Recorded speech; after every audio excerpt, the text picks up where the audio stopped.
Welcome to our channel where we bring you delicious recipes. Today, we'll be making a classic Italian dessert called panna cotta.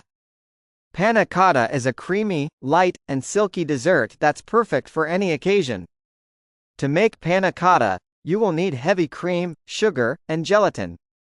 Begin by blooming the gelatin in cold water for about 5 minutes. Heat the cream and sugar in a saucepan until hot but not boiling.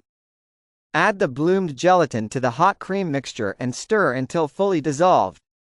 Pour the mixture into ramekins or molds and refrigerate for at least 4 hours. Once set, gently run a knife around the edges of the panna cotta. Invert it onto a plate and garnish with fresh berries or a drizzle of caramel.